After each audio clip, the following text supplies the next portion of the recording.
If you're watching this video, then you're most likely a new player who wants to get into the fighting game genre. You maybe saw a few tournaments or hype gameplay and you told yourself that you wanted a piece of that action. But your fighting game experience is pretty limited. Maybe you mashed some buttons at a friend's place here and there or at some arcade, but you never fully delved into the genre until recently. So now you want to know, how do I start?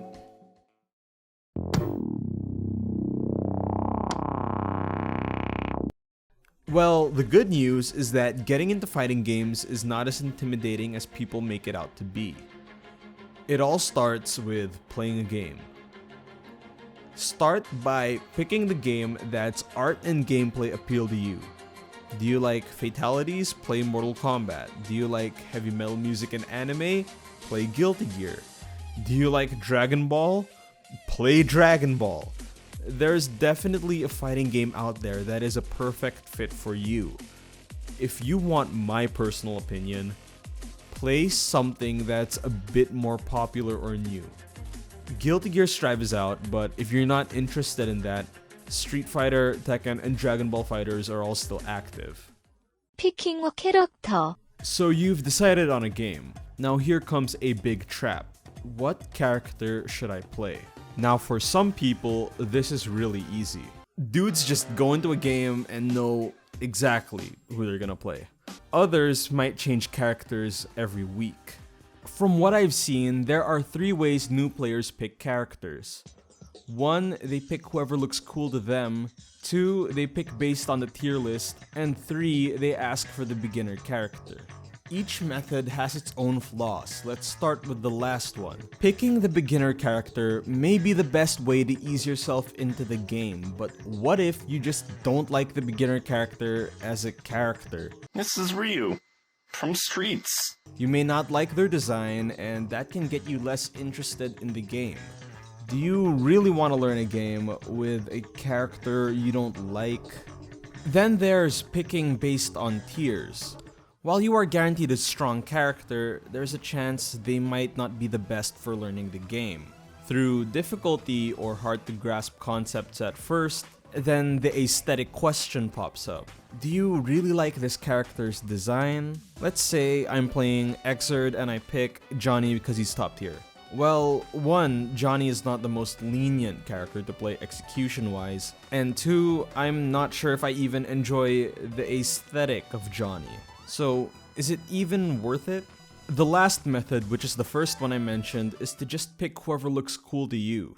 This is what most recommend because when you like a character enough, you will stick with them regardless of their perceived strength and difficulty. Why I think finding a character you really vibe with is so important is because most of the time the character serves as motivation. Eventually, you'll start looking up gameplay of that character, then you'll watch top players use them, then you'll look up learning resources and guides, and before you know it, you're hooked. Because the idea that you want to look good using that character has already been planted, and it's a very motivating factor that makes you stick with the game. Getting a basic understanding of the game. Okay, so you tried the characters you're interested in, and you're in practice mode, letting your nuts hang, doing a bunch of cool moves, looking at sparkly animations, and now you want to know how to implement them. So we're gonna be entering the phase where you want to start figuring stuff out. It might get a little bit more technical, so please bear with me. It's around this time while messing with your character that you want to look into how the game works, like how to block or how to move around, etc. Learning the system lets you figure out how your character is supposed to work in the neutral, and this helps you build a simple game plan and win condition. People will tell you to use your character's key moves and such, but you also need to figure out why these are the go-to moves and how you should use them. Like for example, let's take a quick look at Cammy. Note, I am not a Street Fighter player, so everything that I will say in this part of the video comes from me genuinely picking Cammy in training mode and figuring out how she plays. Now, as we can see, Cammy has a really fast walk speed and a lot of her normals are plus on block. So from this, we can sort of infer that she's an aggressive character. Her standing medium punch comes out at 6 frames and is plus 3 on block and plus 7 on hit. Now, what do all of these numbers mean? What do you want from me? You want the numbers, Mason. That's all we've ever wanted. +3 on block means that when the move is blocked and the opponent tries to retaliate with an attack, their attack will come out on a 3-frame delay. For 3 frames, the opponent can't do anything including blocking. But when the move lands, it's +7, and Cammy has moves that come out in 7 or less frames like crouching medium kick. So I can squeeze in that crouching medium kick for a combo. This is how frame data works, and it's usually the basis for identifying good tools. It doesn't tell the whole story, but you get a general idea of how that move works. So based on this really quick and dirty look at Cammy, I now know why standing medium punch is good, because I can create frame traps with it and start combos. So if I play Cammy in the future, I will know how to integrate this move into my game plan. 게이징 프로그레스.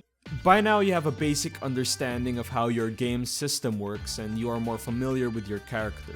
So you're trying to figure out how to get better and you want to gauge your progress. But there's one problem, you just keep on losing. Now, this really is an issue with fighting games and the learning mentality you need to have to play these games, because in other genres like MOBAs or FPS, progress is gauged by how often you are seeing the victory screen against players of increasing skill level. In fighting games, because it's a 1v1, there are no teammates to help cover weaknesses. You could be playing against someone of roughly your skill, and if that person can capitalize on one weakness that you have, you are not winning even if the games used to feel close. These flaws in your gameplay can be identified by playing against someone better than you that you can talk to, or using a function that should be in most modern fighting games.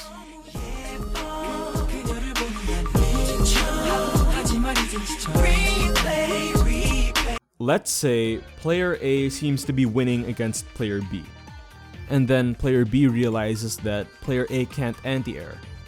All of a sudden, it's back to the drawing board. That game was in the bag for player A until Akuma started jumping around like a monkey. If you were player A, it's not uncommon to feel robbed of that win. This is a completely normal feeling. Getting better is a slow process in every competitive game. It's just harder to visualize in fighting games because most of us can't look at the defeat screen and say, yeah, I think I did pretty well. I'm basically saying something that every other video about learning fighting games has said, but it's true. You need to learn how to set small goals for yourself. Try playing with the goal of doing something like consistently landing anti-airs, teching throws, or doing the correct whiff punish. Setting up smaller goals basically lets you become more familiar with different situations. You will lose some games focusing on these things, but don't let that discourage you. Doing these and internalizing them builds your arsenal as a player. So maybe if last week you were losing to a jumping Akuma, this week you managed to consistently knock one out the air and you made that player scared of pressing the up button. Congrats, you've identified a weakness and you got better. One now. Hopefully you have the tools needed to learn and improve, so now all you need to do is just have fun with the process. Whether it be optimizing your combos and doing all the high execution stuff, or figuring out solutions to situations that you've been having trouble with, or maybe just talking about strategies with people who are more experienced in the genre, there's a lot to take in, so take it slowly. The community is always looking to help new players because these games are just so hyped to be a part of. Enjoy your experience, don't take losses too seriously, learn to love learning, and don't accept Wi-Fi players.